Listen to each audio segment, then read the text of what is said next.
You ever seen a man so sure he's about to win that he forgets who he's talking to? That was Alan Dershowitz that day, the so-called legal giant, walking into a CNN debate like it was his classroom, ready to educate Congresswoman Jasmine Crockett.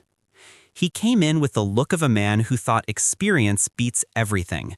You could see it, the smirk, the half smile that said, "I've done this 1,000 times." But what he didn't realize was that he just stepped into the one debate that would shake his reputation down to the roots. Cameras rolled, lights hit, and you could almost feel the tension in the air. The host tried to play it neutral, but even they knew this was about to be a clash of generations. On one side, the old-school constitutional professor who made his career defending the powerful. On the other, a congresswoman who'd had enough of watching men like him twist the Constitution for convenience. Dershowitz leaned forward, voice steady, like a man reading from a textbook. He said things he's said for decades. "The law doesn't say that. I've been teaching this for 50 years. Let me explain how this works." But Crockett didn't flinch. She didn't roll her eyes. She just watched him, calm, collected, studying his tone like a prosecutor waiting for the witness to make one wrong move. And then he made it. He overstepped. He tried to humiliate her, in front of the cameras, in front of America. A subtle jab, a condescending tone, that "let me teach you" energy that so many women in politics know too well.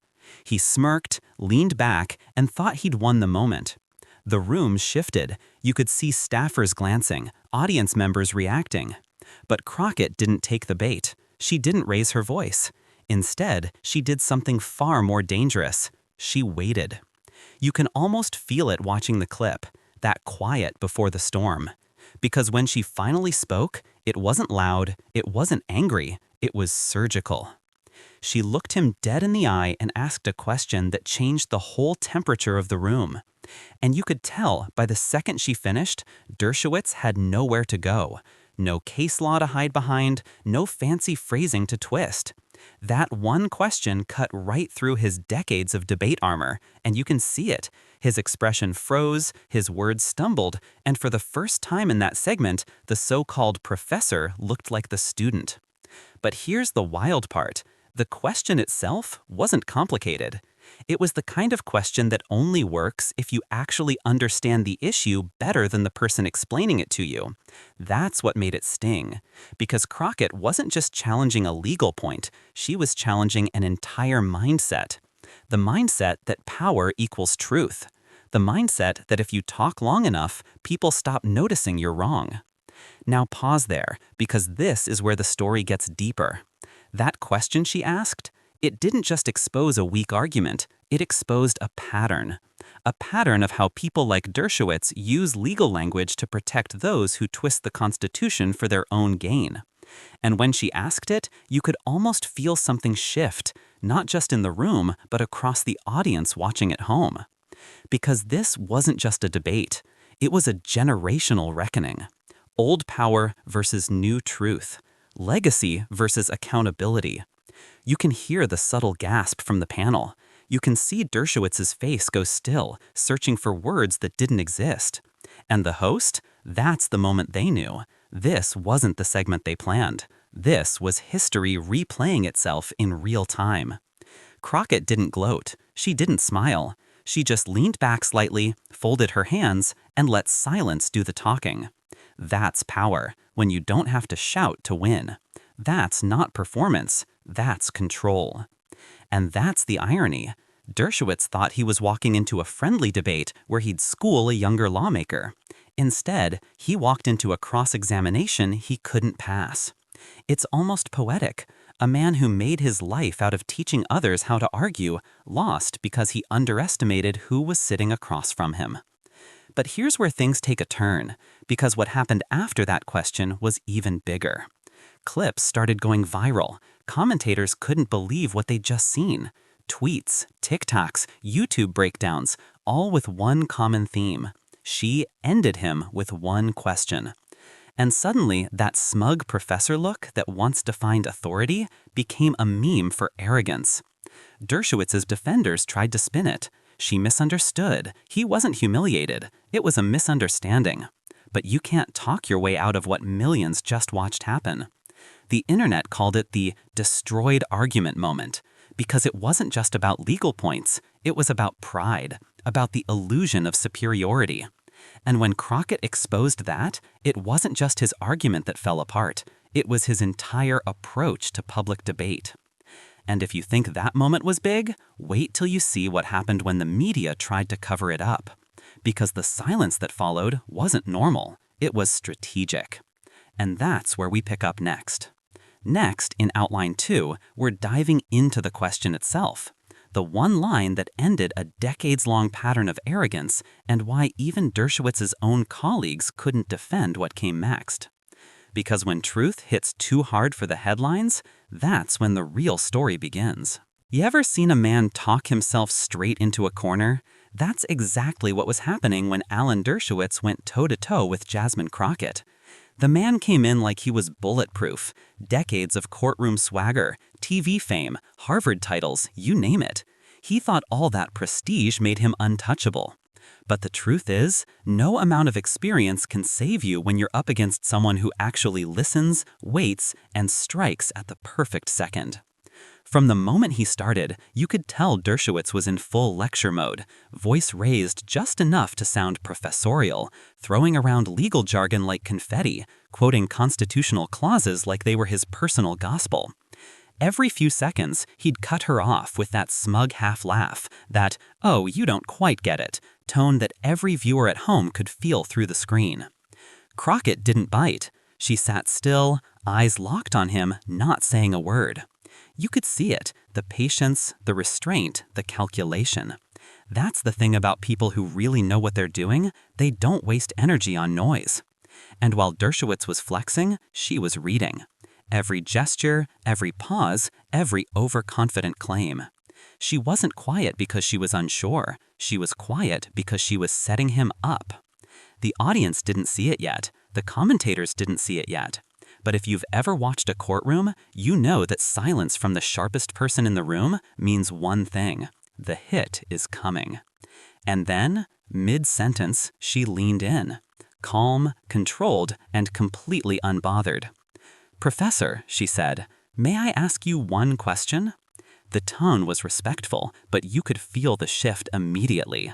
That one sentence changed everything. The air went heavy, the room got quiet, like the kind of quiet before a judge's gavel drops. Dershowitz froze for half a beat, gave a little smirk, like he thought he still had this under control. He didn't. He nodded, confident. "Go ahead." And then she asked it. We'll get to the exact words in the next part, because what she said wasn't just clever, it was devastating. But in that moment, what mattered most wasn't even the question itself. It was the way she delivered it. She didn't shout. She didn't try to match his energy. She lowered her tone, made him lean in, forced him to listen. And when she spoke, everyone in that studio, the host, the panel, even his allies, went dead silent. The kind of silence that says, "Oh no, this just got real." You could see Dershowitz's face twitch. His confidence cracked, just slightly, but enough. He wasn't expecting her to challenge him on that, because this wasn't some random talking point, it was a pressure point. The one spot in his argument that didn't just have a flaw, it had a hole big enough to swallow the whole premise. Crockett didn't even flinch. Her voice stayed steady. You could tell she'd been waiting for that exact opportunity. She didn't raise the question to win the moment. She raised it to expose the truth. And when the silence hit after she finished, you could almost hear the weight of it through the camera. Dershowitz blinked, looked down, tried to pivot, but the damage was done. This was no longer a debate. This was a dismantling, quiet, surgical, precise. The host tried to jump in, to move things along, but the viewers could feel it. Something just shifted. That smug tone that filled the first half of the conversation, gone. That old-school confidence, gone. The crowd wasn't looking at Dershowitz anymore. They were looking at her. And here's what made it hit even harder. Crockett didn't gloat. She didn't say, "Gotcha." She just sat back, calm as ever, like she'd simply asked a question that deserved an answer.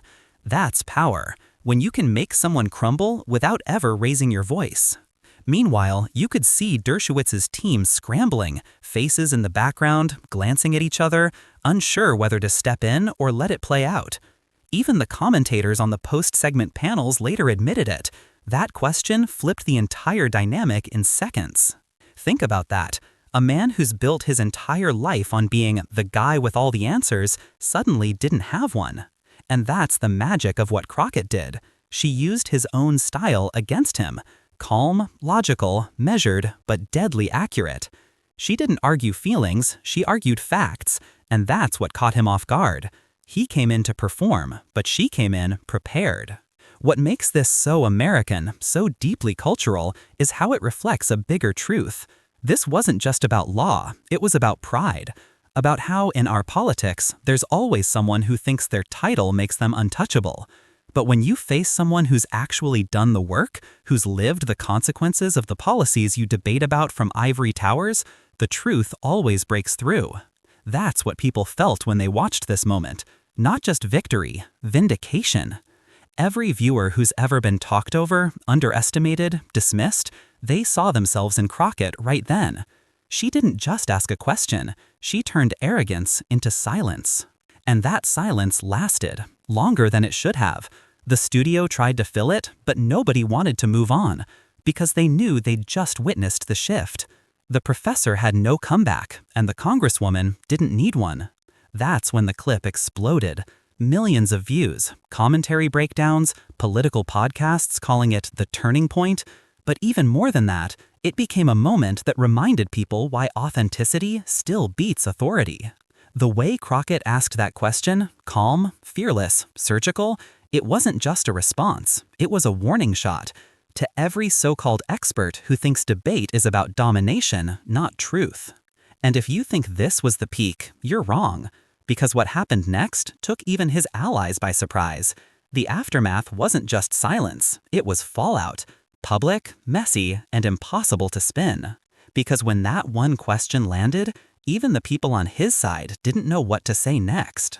And that is where we go in the next part. Because the question didn't just break the silence, it shattered the entire narrative. You ever watch a man's confidence evaporate in real time? Not slowly, instantly. 1 second he's towering, lecturing, full of ego, and the next, it's gone. That's what happened when Jasmine Crockett dropped that question on Alan Dershowitz. The moment didn't need explosions or shouting. It was quiet, too quiet, but that's exactly what made it lethal. Because sometimes, when the truth hits, it doesn't roar, it just lands and destroys everything around it. The cameras caught it all. She leaned in, asked her question with that calm, deliberate tone, not defensive, not emotional, just surgical. The kind of precision that only comes when you know you've got the facts and you know your opponent doesn't. For a half second, he didn't react. It was like the system glitched. The so-called professor froze, blinking, searching for his next move. The air got heavy. You could hear the tension in the silence. And then he tried to answer. You could almost feel his mind scrambling, reaching for some legal escape hatch. He started with a cough, a hesitation, that little chuckle people do when they realize they're cornered. "Well, that's not exactly," he began, but the words didn't come out steady. The authority in his voice? Gone. The rhythm? Broken. He stumbled, tried again, stammered through phrases like, "in a technical sense," and "that's not the point I was making." But it didn't matter. The damage was done. Because the camera doesn't lie. Crockett didn't even blink. She let him talk himself deeper, and the more he spoke, the worse it got. His argument, the same one he's been recycling for decades, started collapsing under its own weight. Every claim he tried to defend suddenly looked hollow. The legal text he cited, flash it on screen, fact-check it. The line he twisted, highlighted in red. Every word he used to sound authoritative now looked like a smokescreen. And right then, the audience at home knew. This wasn't a debate anymore. This was a live unraveling. The control, the composure he came in with, gone. The smug grin, replaced with a forced smile, the kind that says, "I just realized I messed up, but I can't back out now." The producers in the control room must have been freaking out. They could feel the shift. When Crockett asked that question, it wasn't just a counterpoint, it was a trapdoor, and Dershowitz stepped right through it on national TV. You could see panelists shifting uncomfortably, exchanging looks. One of them even opened their mouth like they wanted to jump in, to save him, but they didn't. Nobody could, because there's no saving someone from their own overconfidence. And in that moment, in that glorious, devastating silence between her question and his collapse, the entire power dynamic flipped. The professor became the student. The man who thought he was running the lecture suddenly realized he was the one being examined. It wasn't loud, it wasn't emotional, it was surgical. You could have heard a pin drop in that studio. Even the host didn't know what to do. Should they cut to commercial? Should they move on? No, they let it play, because they knew this was gold. It was history unfolding live. The chat feeds lit up, Twitter blew up in real time. People clipped the moment before the show even ended. Hashtags started trending. Hashtags destroyed argument, Crockett question, mic drop moment. Everyone watching knew they had just witnessed a public dismantling. Because what made it brutal wasn't that he was wrong, it's that he knew it.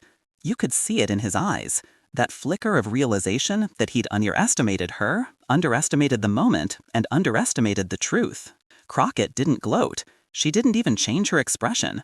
She just leaned back, crossed her arms slightly, and let him dig the hole deeper.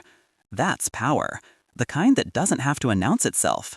The kind that comes from knowing your facts so well that your opponent's confidence becomes your biggest advantage. The host tried to pivot the conversation, but nobody was listening anymore. The entire energy of the room had shifted. The camera framed Dershowitz a little too long, his face tight, his words uncertain, while Crockett looked composed, calm, untouched. And then came the reaction shots. You know those slow zooms networks use when they sense something iconic just happened? They did that here. They zoomed in just enough to capture the look, that instant when the expert realized the debate was over. The producers must have known it too, because you could almost feel the heartbeat sound building under the clip, that slow, deep pulse that makes you lean closer to the screen. And that's what made the moment explode online. Every reaction video, every podcast breakdown, every late-night host, they all played it back frame by frame. Dershowitz stumbling, Crockett waiting, silence filling the air. It became the new definition of checkmate. One viral comment said it best: this wasn't a debate, this was a dissection. But here's the twist. This wasn't just about a single question. It was about what that question represented. For years, figures like Dershowitz have dominated the space with the same kind of authority, confident, loud, dismissive. But in that one exchange, Crockett flipped the whole model. She proved that calm can be deadly, and truth doesn't need volume to be heard. That's why it hit so hard across America, because people are tired of the noise. They're tired of arrogance being mistaken for intellect. Crockett gave them something different, a new kind of strength, quiet, sharp, unstoppable. And here's the thing most viewers missed. While the segment ended shortly after, the fallout was just beginning.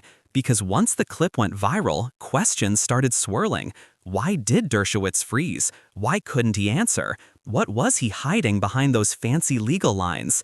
Even some of his own supporters started admitting it. Yeah, that one didn't look good. But what happened after the cameras cut? That's when things got really interesting. Because if you think getting destroyed on live TV was bad, wait until you see what happened when the media tried to spin it. When the network started pulling the clip from their main feeds, when his colleagues began distancing themselves, when the people who once called him a legal genius suddenly went silent. That's the real story, the one that played out behind the scenes. And that's where we're going next. Because the moment the camera stopped rolling is when the real damage began. You know that moment when the internet smells blood in the water? That's exactly what happened the second that clip hit social media. It wasn't even 10 minutes after the broadcast ended, and boom, it was everywhere. Twitter blew up, TikTok went absolutely feral. YouTube reaction channels were already chopping it up, slow motion replaying every blink, every stutter, every awkward half smile from Alan Dershowitz. It stopped being a debate. It became a moment, a cultural flashpoint, because in that instant, America didn't just see a clash between two people, they saw a shift in power, the old guard versus the new wave, the voice of experience versus the voice of accountability, and the internet made its choice fast. One side crowned Jasmine Crockett as the truth teller of the year. The other tried desperately to defend Dershowitz.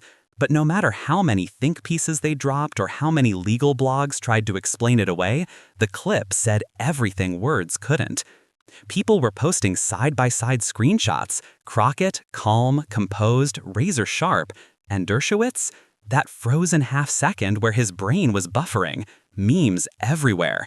Captions like, "That's the look when you realize you're losing to facts," or "She didn't yell, she calculated." And it wasn't just the usual political crowd. Sports pages, pop culture accounts, even comedians started jumping in. Late-night hosts had a field day. One joked, Dershowitz tried to pull rank on a congresswoman and ended up pulling a muscle instead. The audience roared. You could tell, this wasn't just internet drama, it was entertainment now. Even Fox News couldn't spin that look on his face. They tried. Oh, they tried. The talking points were flying. She ambushed him. He was taken out of context. It was unfair editing. But no matter how they sliced it, the full clip was already out there, uncut, raw, undeniable. And that's what made it so satisfying for people watching at home, because for once, the power of truth wasn't controlled by a network or a headline. It was shared by the people, millions of them. A clip that was supposed to be just another political panel suddenly became a symbol, a turning point. You could scroll through the comments and feel the energy. One user wrote, "She just did what every American wishes they could do, stand up to arrogance with pure facts." Another said, "This isn't a debate, it's a public service." And my favorite? That silence from Dershowitz was louder than any argument he's ever made. Every angle of the clip became content. Reaction edits, duets, AI voiceovers recreating it like a courtroom scene. People were making remixes out of the moment he went silent. That's how deep it hit.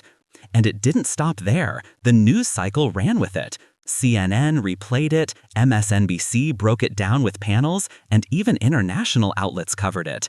The Guardian called it a generational clash televised. Rolling Stone labeled it a masterclass in composure. But the part that really showed how much this moment shook the room? The silence from Dershowitz itself. Normally, the man can't go 5 minutes without doing an interview, defending his takes, or writing an op-ed. But after that clip dropped, nothing. Radio silence. You could almost sense he was hoping it would fade, but that's not how the internet works anymore. Because once something becomes a meme, it's over. You can't debate a meme. You can't out-argue virality. The moment has already chosen its winner. And in this case, it was Jasmine Crockett, standing tall, calm, and undefeated. But the internet didn't just celebrate her, it dissected her. People were analyzing her tone, her posture, her strategy. Law students were writing threads about how to stay composed like Jasmine Crockett. Political commentators called her the new standard for debate control. This wasn't hype, it was transformation. And in the middle of it all, you could feel something bigger brewing. Because this wasn't just about Crockett embarrassing Dershowitz. It was about the public finally watching someone in power, someone with the titles, the credentials, the ego, get humbled. And getting humbled by truth. That's why people kept rewatching it, not because it was funny, though it was, but because it was cathartic. It was like a release. Finally, someone who didn't back down, didn't lose her cool, didn't get drowned out. She just asked one question that leveled decades of arrogance in a single breath. And while everyone online was celebrating, Crockett wasn't out there bragging. She wasn't doing interviews or posting victory tweets. She stayed quiet, composed, which honestly made it even more powerful. Because when the internet's losing its mind over you and you don't even react, that's next-level control. Meanwhile, Dershowitz's camp was doing damage control. Anonymous sources close to the professor started feeding quotes to journalists. Things like, "He didn't appreciate being interrupted," or "He stands by his legal interpretation." But it didn't matter. The narrative had already been written by millions of Americans who saw the clip and made up their minds. And the deeper you look, the clearer it becomes. This wasn't just viral, it was cultural. It hit because it represented something people have been craving: accountability, intelligence, and grace under pressure. By the end of the week, the hashtags had millions of hits. Even celebrities were posting about it. One said, "That's how you end an argument," without saying a word after. Another just wrote, "Queen behavior." And that's the beauty of it. She didn't have to declare victory. The internet did it for her. But here's the twist most people missed. While the world was busy celebrating her win, Jasmine Crockett wasn't done. She wasn't sitting back, soaking up the applause. She was already planning her next move. Because this wasn't just about putting one man in his place. It was about shifting the balance in how political debates are handled moving forward. She saw how the truth went viral, and she knew exactly how to use that momentum.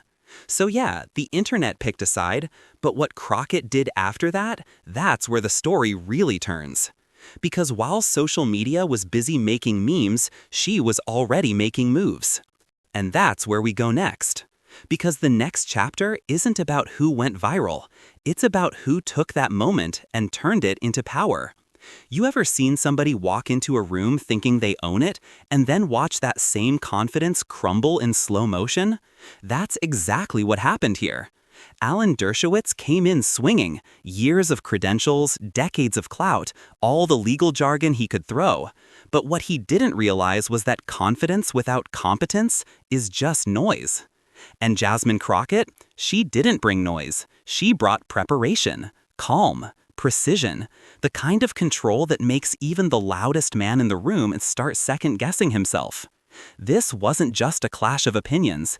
It was a live masterclass in what happens when ego meets evidence. You could see it in every second of that exchange. Dershowitz leaned back, smiling, like he had this under control. But as Crockett started talking, slow, measured, every word hitting like a legal strike, that smirk started to fade. And that's the moment people realized this wasn't luck, this was strategy. Because confidence might get you in the spotlight, but competence keeps you there. Every frame told the story. Side by side, Dershowitz fidgeting with his pen, glancing off camera, cutting her off mid-sentence. Crockett still, eyes locked, shoulders steady, not one wasted motion. You could practically feel the shift, the audience going from "he's in charge" to "wait, she's dismantling him." That's the difference between looking powerful and being powerful. She didn't need to shout, she didn't need to clap back with emotion. Her silence did the talking, her questions did the cutting. And when she finally dropped that one question, the one that unraveled his whole argument, that's when the illusion shattered. Dershowitz wasn't just wrong, he was exposed. You could almost hear the click, that sound when someone realizes their authority just ran out of gas. That's the beauty of composure. It's not about being cold, it's about being so sure of your truth that you don't have to prove it. Crockett embodied that. She made calm look like a weapon. And look, that's the lesson people miss in debates like this. The goal isn't to be the loudest, it's to be the most undeniable. Dershowitz came with decades of reputation. Crockett came with receipts. He brought ego, she brought elegance backed by evidence. And that's a fight ego never wins. Even analysts later pointed it out. Watch the replays frame by frame. His body language tightening, her tone staying level. He raises his, she lowers hers. He interrupts, she pauses. It's psychological warfare 101, and she played it like a pro. Because in politics, you can't fake calm. People can spot performative outrage a mile away. And Jasmine Crockett just proved why control beats volume every single time. You can prepare all the talking points in the world, but if you lose your composure, you've already lost the room. And that's exactly what happened here. By the time he realized it, it was too late. She wasn't reacting to him, he was reacting to her. That's the moment you could tell who was really in command. And here's the twist. It's not that Dershowitz didn't know his law, of course he did. But he underestimated her. He thought experience alone could carry him through. What he didn't count on was someone who could match intellect and outclass attitude. Crockett didn't just debate him, she studied him. You could tell she'd seen this before, men who confuse confidence for control. And she knew exactly how to take that apart. The second she started calmly questioning his logic, he fell into his own trap, over-explaining, backpedaling, trying to fill silence with words. But she never broke that stillness, because she knew silence makes people uncomfortable, especially when they're losing. It's that kind of self-discipline that separates real leaders from performers. And the internet saw it too. Clips went viral not because she yelled or embarrassed him, but because she didn't have to. She proved a point without breaking a sweat.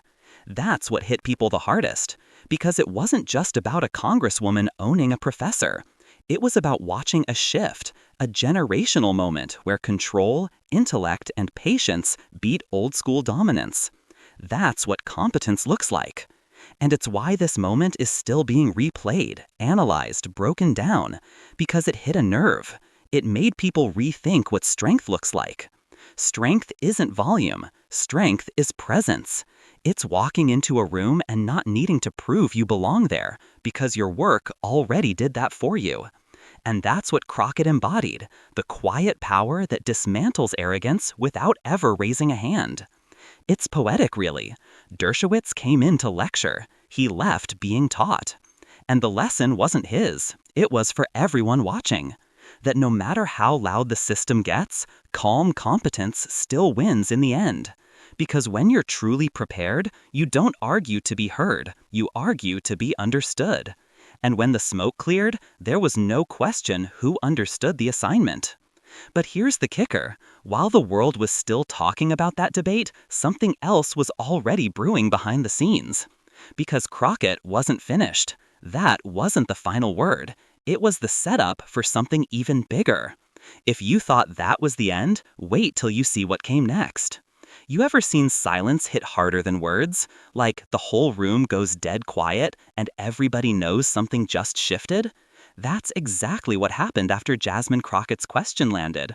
It wasn't just a line. It was a gut punch wrapped in calm.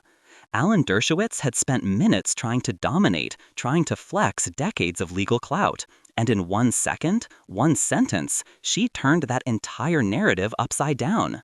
And here's the crazy part. After that, he didn't just lose the debate. He lost the room. You could feel it, the tension, the quiet, the anchors not knowing whether to cut to commercial or let the silence breathe. That's when you know something historic just happened, when even the pros behind the cameras hesitate to break the moment. They say silence speaks volumes, but this silence, it screamed. The next morning, every network had the clip on replay. CNN replayed it, MSNBC slowed it down like it was the Zapruder film. Even conservative commentators couldn't ignore it. They just didn't know how to spin it. Because no matter how hard they tried, the footage didn't lie. Dershowitz looked shook. One question, and it wasn't even aggressive. No shouting, no emotion, no personal jab. Just pure logic that hit him where it hurt, in his own argument. Reporters started calling it the question that ended the debate. One outlet even headlined it. Crockett didn't just clap back, she closed the case. And that's exactly what it felt like. Because after that moment, he stopped engaging. The man who always has a counterpoint, a defense, a well, actually, had nothing. Just that awkward silence and that half smile people use when they're trying to pretend they're fine, but they know they just got outclassed. And you could see it follow him after the cameras cut. At press stops, when reporters tried to bring it up, he dodged. He laughed it off. But his tone wasn't the same. The confidence, gone. That old Harvard professor swagger, shaken. Because that's the thing about moments like this. They don't end when the lights go out. They linger. They echo. People online kept it alive. Clips racked up millions of views overnight. TikTok had it in split screens. Half the video Crockett asking the question, half people reacting like, did he just freeze? One user commented, this wasn't an argument. This was a shutdown. Another wrote, that silence was louder than his whole career. And honestly, they weren't wrong. Even political analysts, people who've covered hundreds of debates, said they hadn't seen a takedown this clean in years. Not because she humiliated him, but because she didn't need to. She let the truth hang in the air long enough for everyone to see it. That's what made it unforgettable. And as the clip went viral, it started to mean more than just a win in one debate. It became symbolic of a new kind of power rising in American politics. The kind that doesn't need to yell, doesn't need to perform, the kind that just is. Jasmine Crockett showed something that night, that preparation beats prestige, that clarity beats arrogance, and that silence, when it's earned, can be the loudest sound in politics. By the end of the week, late-night shows were making references. Editorials called it a masterclass in restraint. Even people who didn't follow politics watched that 15-second clip and went, "Damn, she just flipped him with one question." And here's the wildest part. That question wasn't even complex. It was simple, direct, impossible to twist. The kind of line that exposes whether someone actually knows what they're talking about. That's why it stung, because deep down, Dershowitz knew he'd been cornered, not emotionally, but intellectually. And maybe that's why, in the days that followed, he started steering interviews away from the moment. It was taken out of context, he said. She was being disrespectful, he said. But those excuses only made the clip spread faster, because when you're explaining, you're losing, and he was doing a lot of explaining. Meanwhile, Crockett, she didn't say a word. No follow-up tweet, no interview victory lap, just silence. And that silence hit even harder. It said, "I don't need to say more. The facts already did." And that's why people connected to her so deeply. Because in a time when everyone's shouting over each other, she reminded the whole country that composure is still power. That's what the media missed. They focused on the viral clip, but the real story wasn't the question. It was what came after. The silence that became the headline. Because the echo of that moment didn't fade, it grew. Every reaction, every replay, every stunned face on the panel, it all fed into the legacy of one thing, the power of a woman who didn't need to raise her voice to end an argument. And when people look back on this, they won't just remember the debate, they'll remember the pause that followed.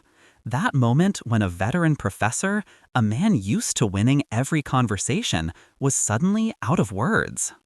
It's poetic, almost cinematic.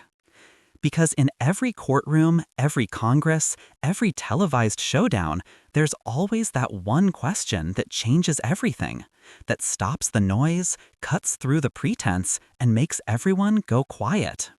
And this time, that question came from Jasmine Crockett.